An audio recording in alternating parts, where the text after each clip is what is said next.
John Bode. John is the president and CEO of Corn Refiners Association. John has been, at least for the past 30 years, a champion of North America. He's a great friend and ally of Mexico, I have to say. John has been always loud and clear when it's needed to explain to US stakeholders what are the benefits of the integration between Mexico, US, and Canada. So thank you for all those 30 years, John, and thank you for being here. And last but not least, we have Héctor Luján. Héctor is the president and CEO of Writer Affiliated Company. This is an impressive group. They are the kings of berries in the planet. They produce in 8 countries, 5 continents. But what is relevant for us is that they produce in Mexico, in the US, and in Canada. So this is our lineup today to have a great discussion on where we are and where are we heading in terms of North American food security and integration. So why don't we start right away? And why don't we start trying to set up the context, where we are. John, let's start with you. Is it true that North America is the top #1 on food security worldwide? And if that is the case, what does that mean in practical terms? And what are the key factors that position North America in such a privileged rank? Yes. So first of all, I'm flattered to be part of this panel and want to commend U.S.-Mexico Foundation for the North Capital Forum. North America is the most food secure region in the world. Sometimes food security seems to be translated as food safety. Safety is part of food security, but it's just part. Food security is so important because it means the access to food for all people. And that is a right that we should be striving to assure. And it's a big deal that North America is the most secure, food secure region in the world. But that didn't just happen by accident. It happened because we have, particularly through NAFTA and then subsequently USMCA, science and risk-based policies that facilitate the timely adoption of technology. So we're constantly innovating. I never cease to be amazed how simple people think agriculture and related industry is. The truth is, innovation has been the driver. We use technology as much as any other sector. And it was referred to repeatedly last night by the author of Chip Wars. So when you look at what's happened since in the US, I know the US data better than the North American data as a whole, but from 1980 to today, if our productivity had not increased, we would have required 100 million more acres of cropland to produce what we produce today.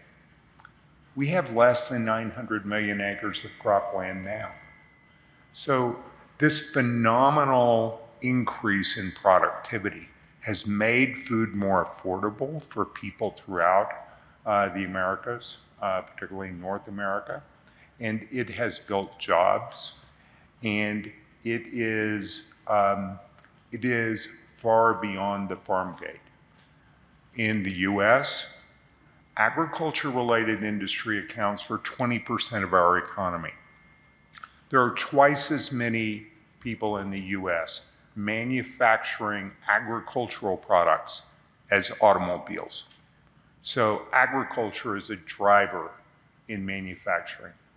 And of course, I see Ken Smith-Ramos is here. I love to quote Ken. He cites agriculture as really the greatest success in NAFTA. And I think we can celebrate that and see it translating to benefits for the peoples throughout North America. Juan, please explain us why is that? I mean, explain us a little bit about North American complementarities in the food industry. I believe those are probably one of the biggest assets that we have in the region. But elaborate a little bit on these complementarities and how they have propelled North American agricultural competitiveness. Yes, Sergio.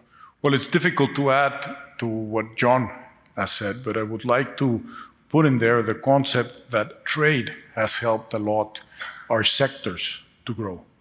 The availability of different markets has led us to a lot of growth on both, in 3 countries, in fact. And let me start by saying that we need to understand that nowadays we're in a very different world to what we were probably 10 years ago. People haven't had to worry about where their food is going to come to the table for the past probably 60, 70 years. And right now we're seeing a very different scenario around the world, not only led by climate change, that we're all feeling the pinch, but also by geopolitical landscape that has changed quite dramatically. We've seen what happened with Ukraine and Russia and how that affected the fertilizers and grain markets. But we're also seeing, for example, India stopping exports of rice and sugar because of climate change. So the availability of foodstuffs cannot be taken for granted moving forward. And in that sense, I think what John was alluding in terms of food security, it's more than that. No, I think it's of national security that we have a strong food and ag system, not only in our countries, but in North America. And if you look back to what has been built over the past 30 years in North America, but I would like to particularly talk about Mexico, we've seen a complete transformation of the food and ag sector in Mexico. Back in '93, we were exporting not even $4 billion. This year is going to be close to 55. Mexico's ag industry has completely integrated, as Sergio was saying, within North America. And I think one of the great success factors is that we're very complementary in nature. I'm going to maybe simplify this a lot because there's a lot of supply chains that have been built around everything around food and ag. But we see, for example, Canada and the US producing a lot of grains. And in Mexico, we're producing more fruits and vegetables. We have the climate for that. And Hector probably is going to speak to that front in terms of the great success that Driscoll's has had in Mexico in that regard. But the supply chains have really been integrated. If we look at, for example, the protein side, you know, cows get fattened in Mexico, then they're sent to the US. There are certain pieces of pork that are not consumed in the US and then are sent to Mexico and vice versa. So it's really a very significant, the amount of integration that has happened. And I think the key driver has been that we're very complementary in nature. Thanks so much. Hector, can you share with us what are the critical factors that trigger this Mexican very industry competitiveness? We like to say that we're a NAFTA company.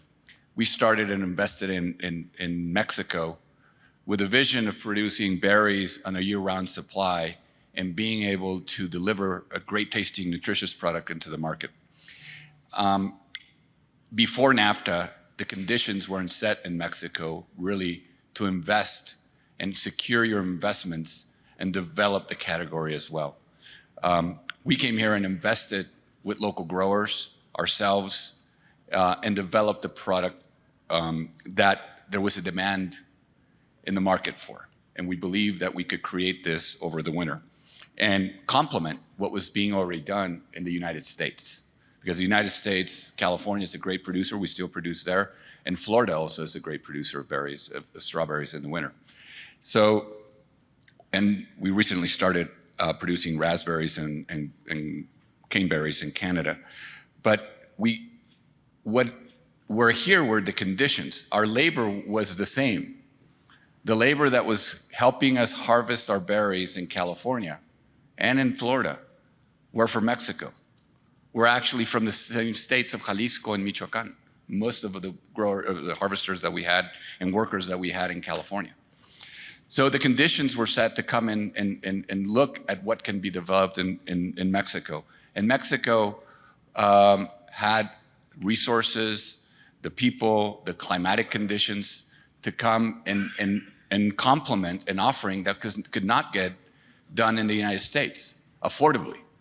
If you look at today, it's not just food security, it's the affordability of the food. Because the food is much more affordable today probably than it was 15 or 20 years ago.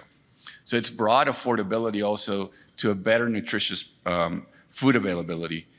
And so the conditions were here, the market and the demand was created, which allowed us to flourish. And there were willing investors here. The grower community here was willing to invest, was willing to work together in developing the programs that required them for an exporter status as well. Because we had to grow together. We had to learn things together. We had to put systems in place. The logistics systems weren't here. But we learned that also a truck would be the same time from Guadalajara to New York as it was from California to New York. So it worked, it complemented each other.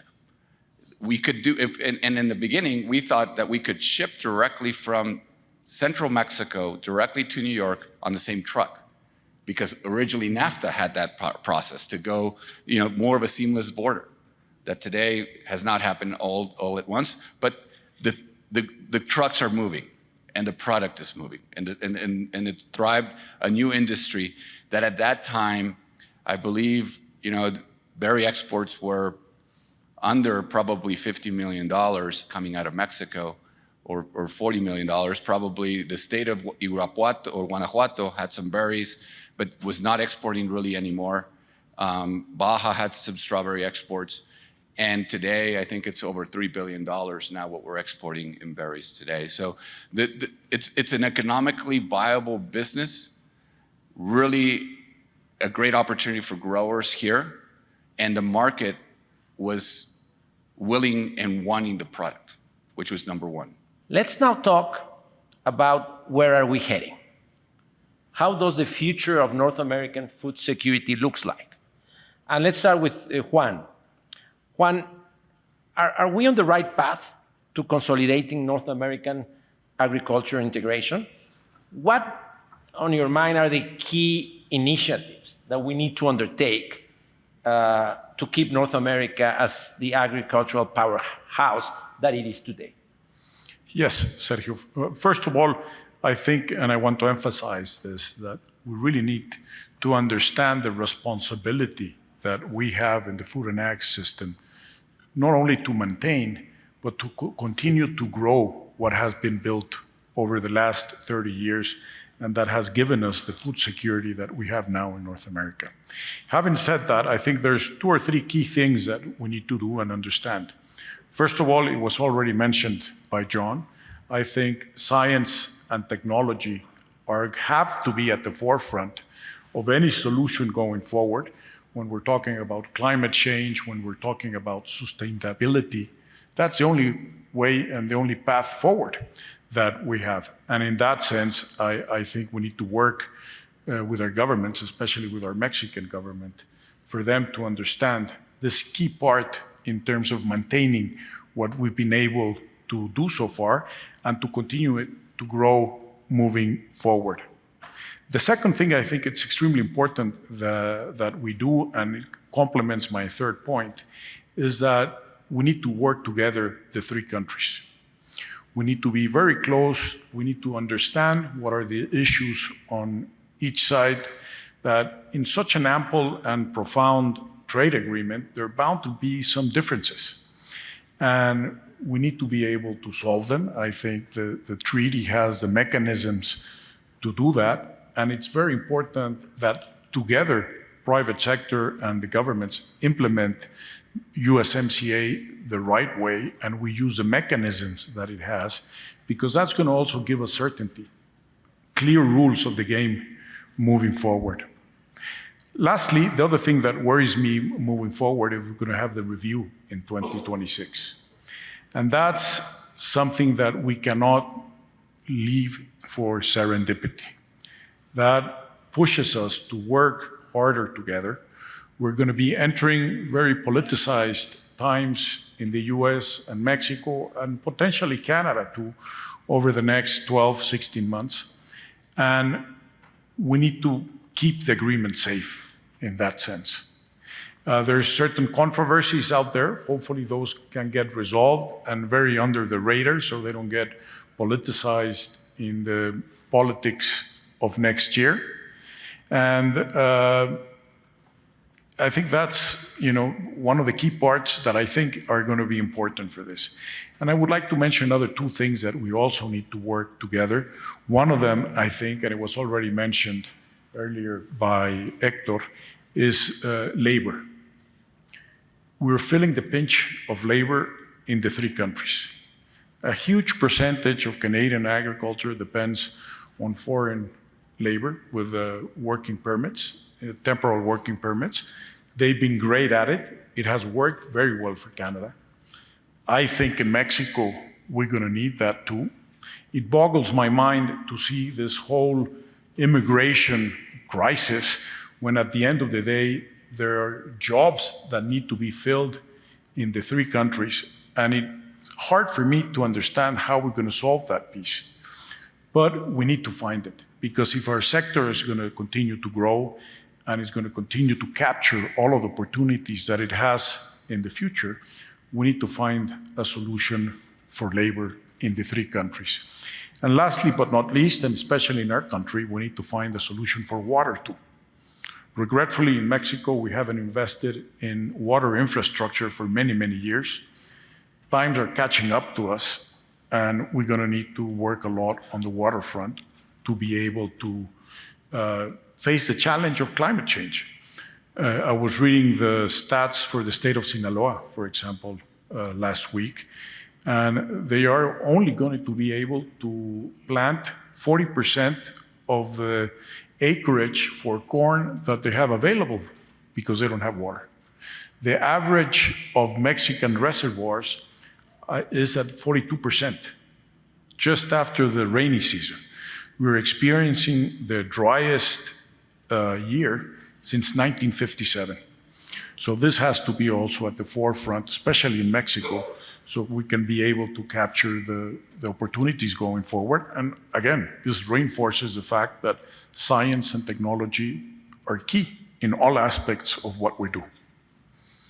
Thanks so much, Juan, for such a comprehensive answer. I would like, John, you to jump in on the same subject, to complement and to share with us what else you see as key challenges for the future of the region and food security. We have a North American economic alliance, and we should celebrate that and build on it. It has paved the way for much progress and really provides the opportunity to build on that in the future. We need to enhance its strengths. So better harmonization of regulatory requirements can make our food systems more efficient. One touched on the importance of infrastructure development. I think we've made some efforts, but it's just a down payment. More needs to be done. The UN projects that the world will need 60% more food production by 2050, 27 years from now. 60% increase in food production despite climate change, declines in cropland. All of that, it presents a major challenge. We need to have no delay in pursuing greater efficiency in our food systems so that food can be of high quality and affordable for the people of North America and beyond. Thanks so much, John, for that. Hector, let's continue with the view and the discussion on the challenges, and please give us your perspective on the fruits and vegetables. I think there's three things that I would say. Two are resources, and the other one is policy. Juan alluded to both on the resources. The water is a huge challenge everywhere we go to in North America. I don't care. It's California, it's Mexico, it's in other countries as well. The water, if how we also are more efficient on water, but it's not just the quantity of water, it's the quality of water. Quality impacts quantity, and we have to be very careful of that too, as to how we are more efficient in the use of water and how we also don't waste water. And I think technology there also can drive huge, huge gains into the future. We've done things in California and in Mexico where we've dropped our water consumption by more than 30 or 40%. But it requires change, it requires measurement, and it requires investment. And not all the crops, in some cases, the return is there immediately. But we gotta go and invest, and there has to be programs to help the growers get those efficiency gains to keep this food security going. So water's a big one. Labor, and what I would say, labor mobility. One of our biggest goals is, the children of our harvesters should not be our harvesters of the future. They need to have advancement, and part of the reason their parents are harvesting today is to provide opportunity for them to go to school, and for them hopefully to be supervisors, engineers, the new farmers of the future, because they have the sensitivities of what it takes to bring food to the table in agriculture. But labor mobility also right now, it's the same people that are harvesting the crops in Mexico, in the US, and in Canada. The people in the US are trapped. They can't go back, or they can move around. There is a program right now, the H2A program, that brings people across into the United States, and it's bringing people from Mexico. The same people that are going into Canada. But those people, what people don't understand is we need skilled labor in the United States and Canada. Bringing bodies is not economically viable. They need to know what they're going to come to do so that they can hit the ground running, improve their earnings, but most effectively have a viable business for the investors and the growers that are in both countries, the other countries. So Mexico is a great training ground for that as well. But what's happening in Mexico too? We're starting to see a labor shortage. So we need to work together as to how do we create that labor mobility, and look also to the South, and hopefully we're not the whole solution to the immigration issues that are happening today, but we can be part of the solution. And how are we part of the solution? And lastly is trade policy. And we're here, and we've been prospering because of trade policy, but we need to incorporate the labor mobility into trade policy. That's been excluded in the conversation between our three countries. There is an NAFTA visa, but it doesn't address really the needs of what there is today in agriculture and other industries in order to how to improve our supply chains and our food security. And I think that being able to work together between the three countries instead of complementing and not competing against each other in these industries, but enabling and improving our systems will go a long way. Thank you. Thank you. Hector, you mentioned the need of a communication dialogue for initiatives such as addressing the needs in labor mobility. John talked about celebrating the North American integration. Let's talk a little bit, before we go into questions from the audience, on the North American dialogue. We've experienced unprecedented inputs from North American private sector stakeholders to get together and to discuss how we craft the future of the region. We have the Business Roundtable, the Business Council of Canada, the Mexican Business Roundtable, the Consejo Mexicano de Negocios, launching the North American Task Force. We had last week, for the first time, the 3 manufacturing industries led by the NAM, the National Association of Manufacturers in the US, the Mexican NAM, CONCAMIN, and the Canadian NAM, creating an annual conference.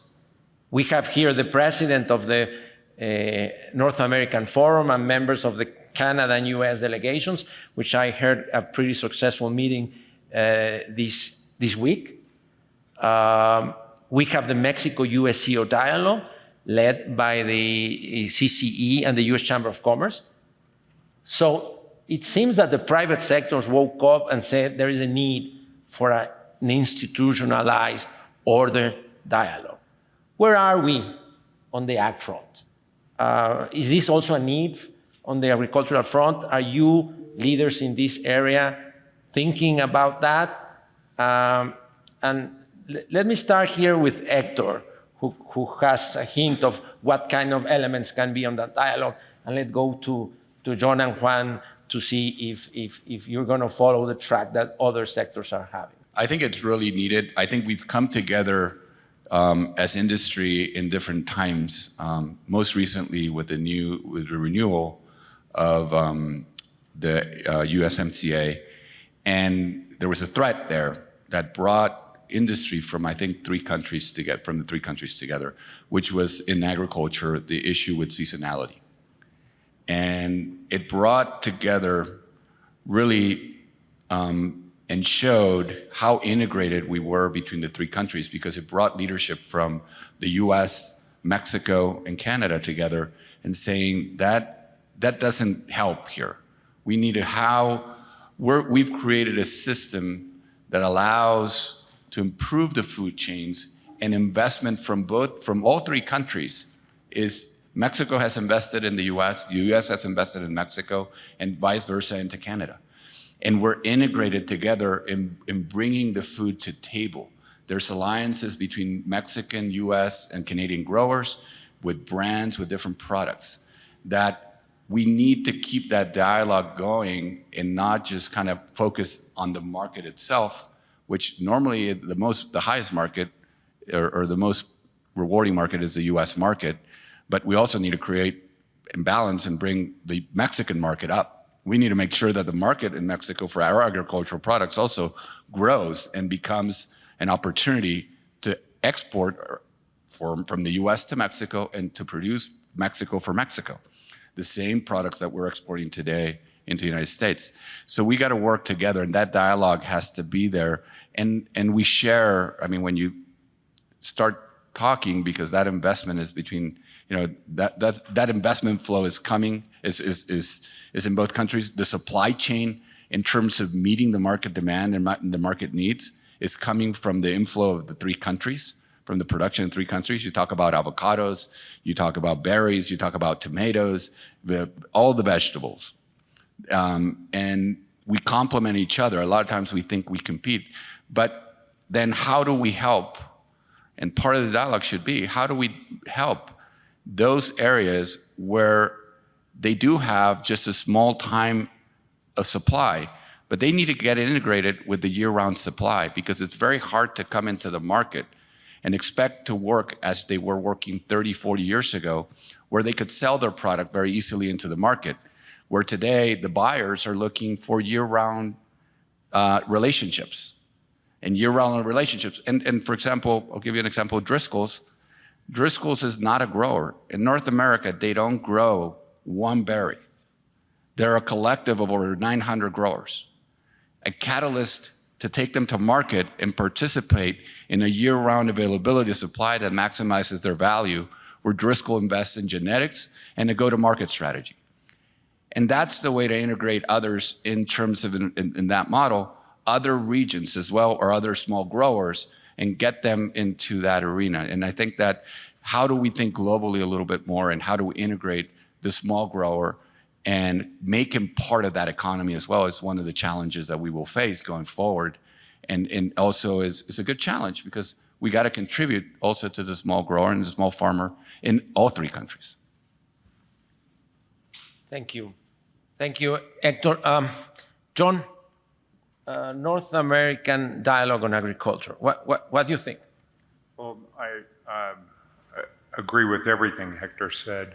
I really appreciate that need for the discussion that he talked about.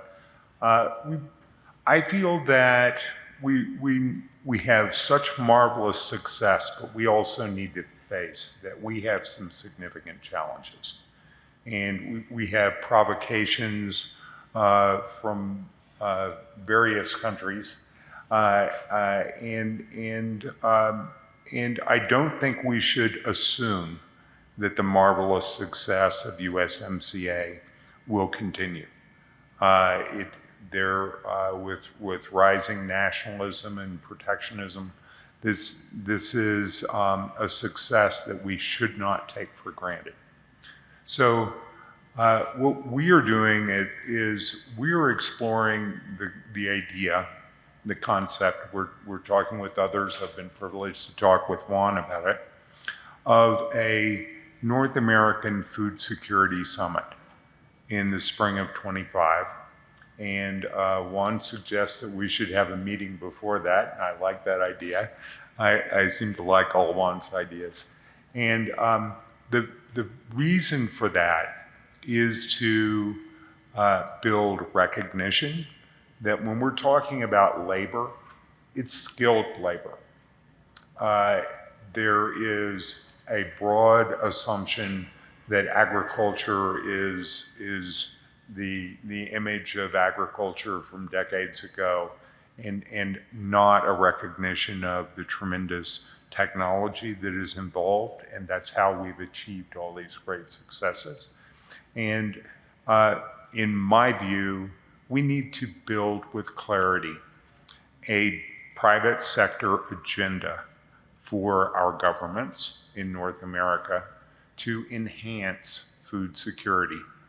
We've got great government leaders, but they're not living the private sector and the work of making this system more secure. So we need to do our job of explaining to them with clarity what we think should be done to enhance food security. And I see that as a primary objective. I think our government leaders will appreciate hearing that. All of it won't be achievable. That's okay. Let's make progress. You mentioned that you've been talking to Juan about this, and Juan is indicating that you need to talk earlier, to initiate those talks earlier. Can you explain us why is that, Juan? Of course. Let me give you a little bit of background in all of this. I met John back in 2013, John, when you started at the Corn Refiners Association. I was at the Sugar Chamber, and we were discussing the suspension agreements of sugar. Quite a tough issue back then, and it got resolved because we were able to speak frankly about it and reach solutions. I think for many years, the private sectors of the three countries left NAFTA unattended for a long time. And then we woke up to a political reality about 4 years ago that really shook up the private sectors of the three countries, realizing how delicate the agreements were. And as John said right now, with the politicized nature of what's going on in the next few months, with nationalism at the forefront of a lot of the candidates, we really need to work at it and not leave it to serendipity, as I said earlier. We also need to realize that the relationship between Canada and the US and Mexico and the US obviously has been very bilateral. And I think as a Mexican point of view, we need to bring more the Canadians to the table and have a three-way discussion about all of these things. Regretfully, I couldn't attend some meetings in Canada and Prince Edward Island about 2 weeks ago. I was looking forward to them, but at the end I couldn't make it. because I was keen, Luis, and I spoke to Goldie now in Monterrey about it. Really need to bring Canadian ag and food into all of these discussions.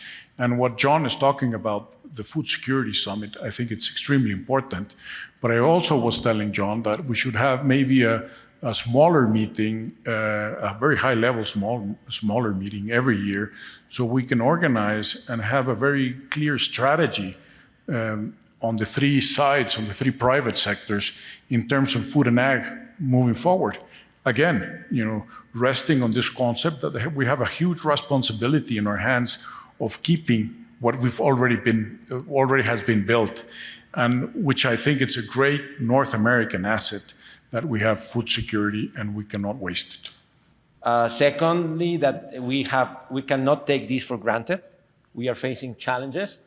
And third, that you guys are ready to work together and to face those challenges together.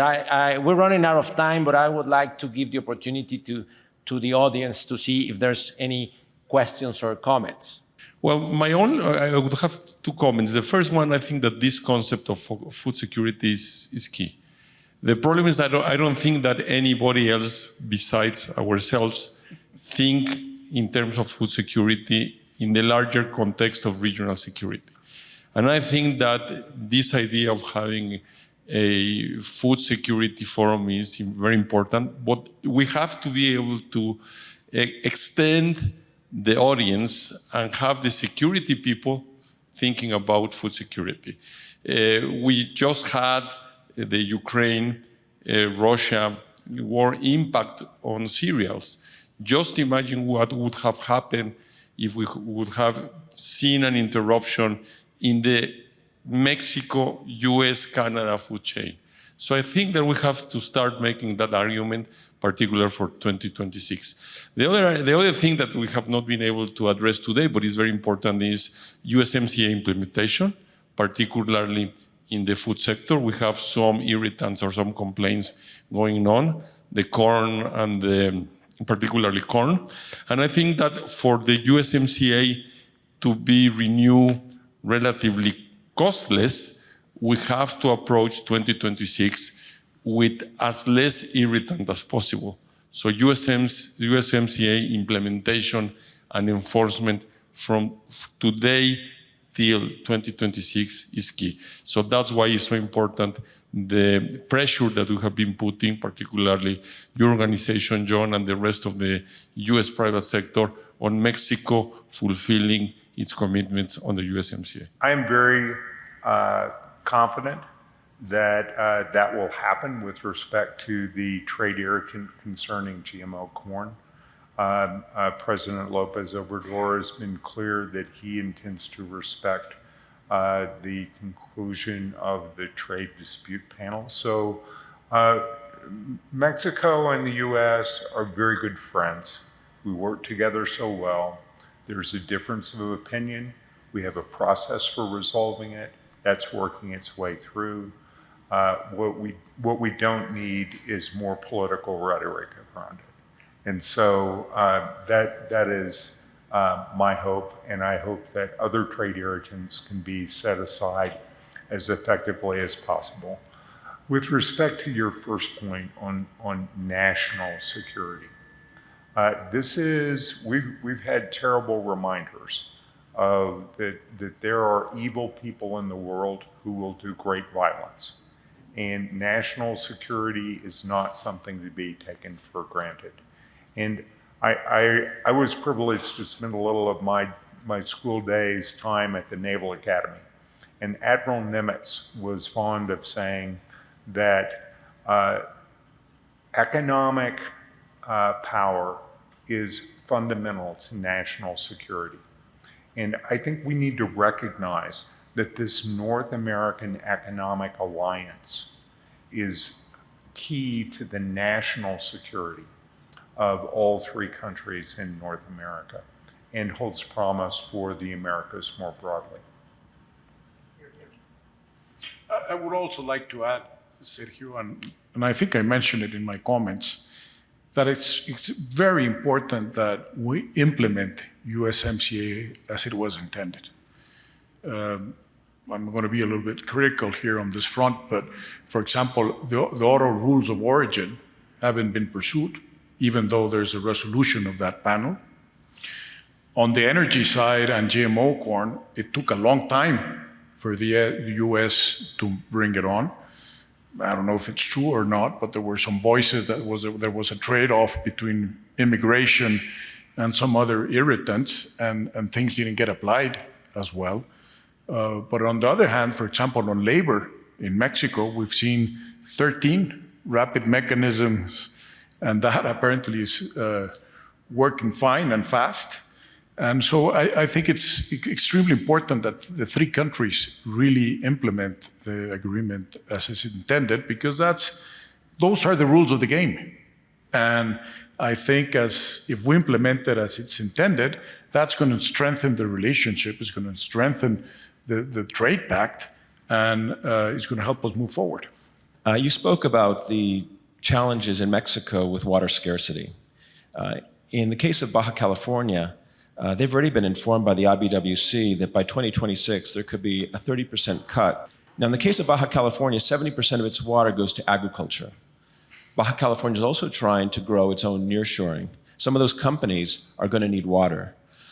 In the case of Baja, a lot of that agriculture is going to grow alfalfa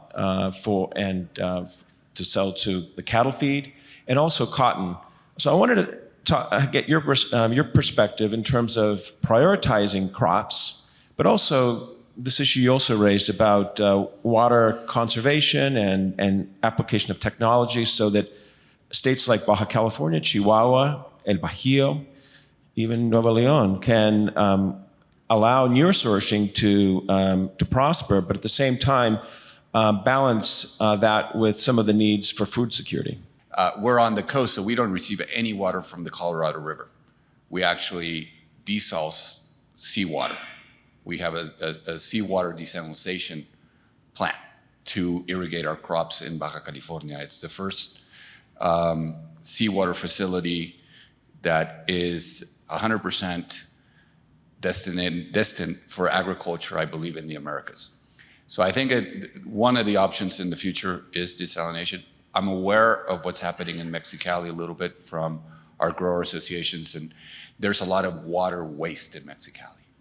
I think in terms of the crops, water that at the end doesn't get used, and it's a lot politicized. And I think there's a lot of room, I think, in that valley for improved efficiency and utilization of water, and even on the recirculation of water.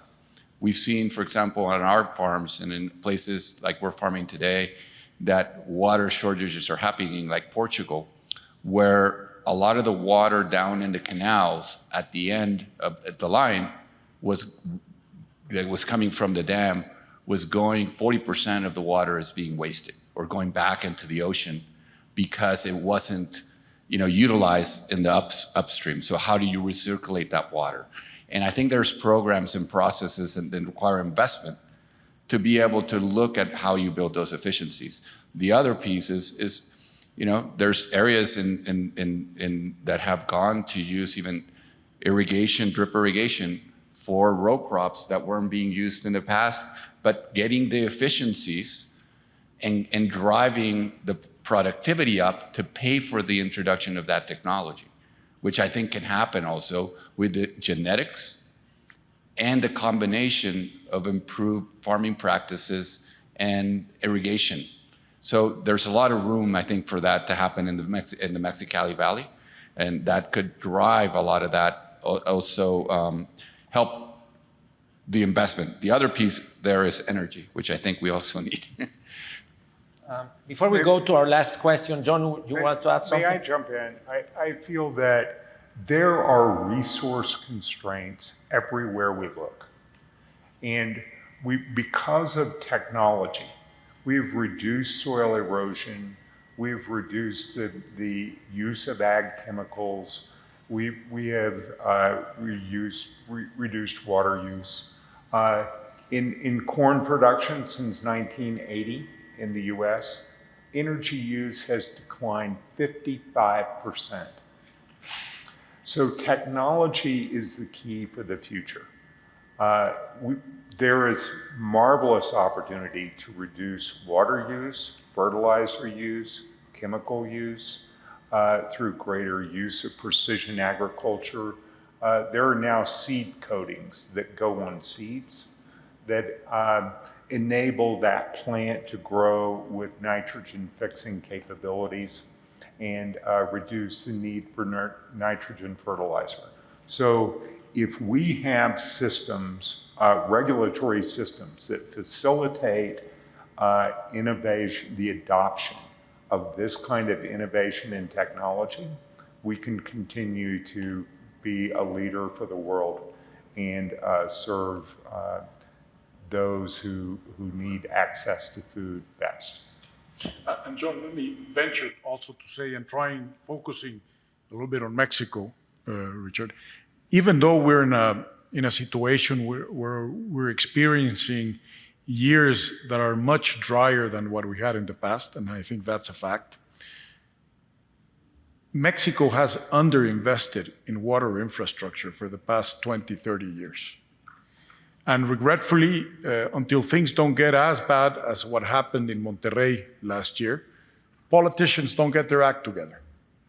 And I think now we've had that wake-up call last year. We need to really take a hard look at this issue.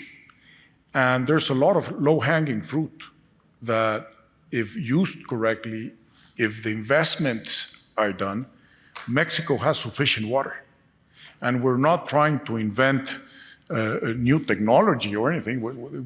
It's just using what's out there, which we haven't used.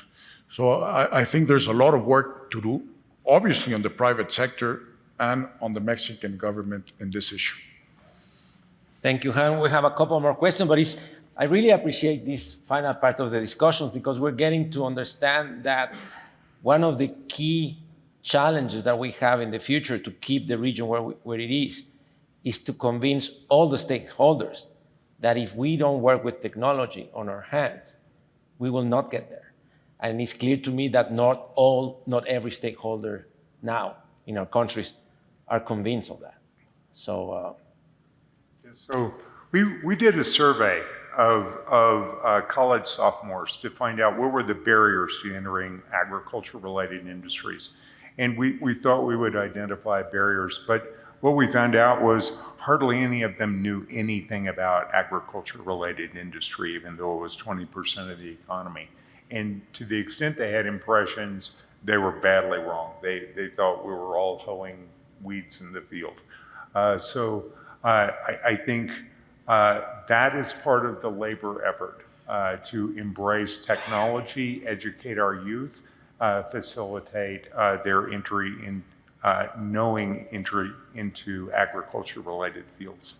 thank you, John. We have a couple of questions. Let's see if we can get to the first one. Yes. This question comes from my practice, which we say the devil's in the details. With respect to USMCA implementation, one of the things we see day in, day out in our practice is that the TN visa is woefully underused because the occupation list is so outdated. And it would be a wonderful advancement in labor mobility between the two countries if we were able to update that list so it reflects the technological innovation that John is the evangelist of and reflects the great specialization and learning that's available in the Mexican and Canadian labor markets and vice versa. We are looking at reauthorization and review of the USMCA. Is something like that going to be on the table? And if it isn't, should it be on the table? Yeah, let me jump into that one because last week, during the Mexico-US CEO dialogue meeting, the trade group proposed to Secretary Buenrostro and to Deputy USTR Jamie White precisely to expand the TN professional list.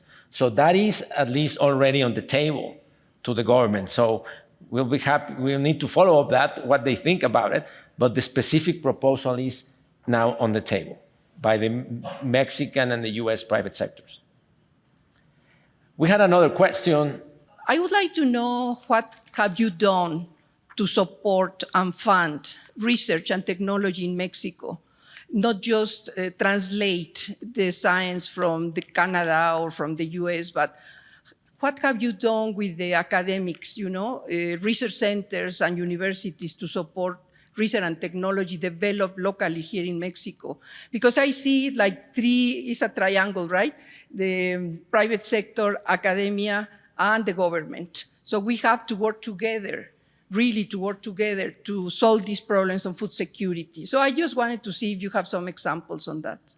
Components and inputs to soils and to treat integrated pest management ourselves. And it started with interns. It started by funding and bringing and working, collaborating with universities to see how we could start a program to enhance biological control and inputs into our farming that could improve our farming operations. And today, that was maybe 8 years ago that we started. Today, we have a biolab that's collaborating with different universities. It's collaborating with government entities.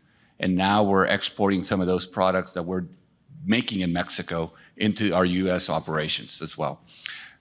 One of the things that we're finding in Mexico, there were a lot of programs through INIFAP and other, in other programs then in terms of, for example, that were doing biological control or investigation for SWD and other pests that we are trying to combat that were underfunded, completely underfunded now.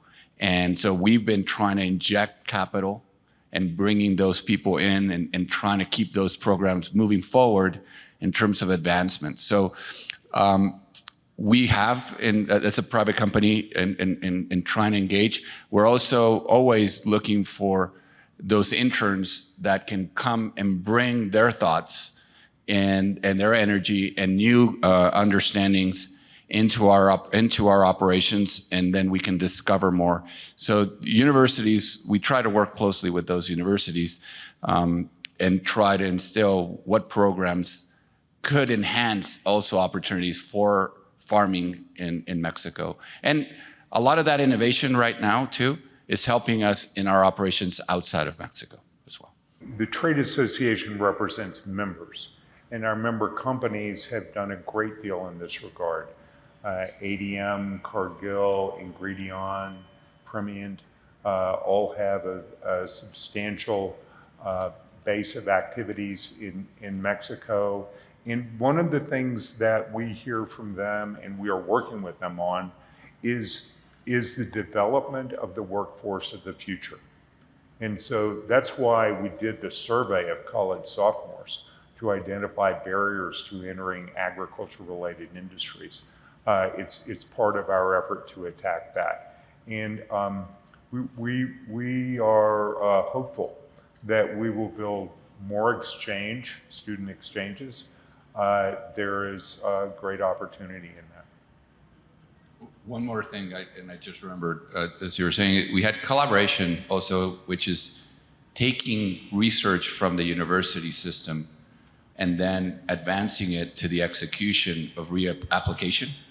And we just went through that for the first time in a bigger way with the University of Arkansas, with a program and scientists that developed a pest management program that we are bringing to business, and we advanced it, I think, like 5 years by being able to put private money into something that we saw was a solution for a problem that we had right now.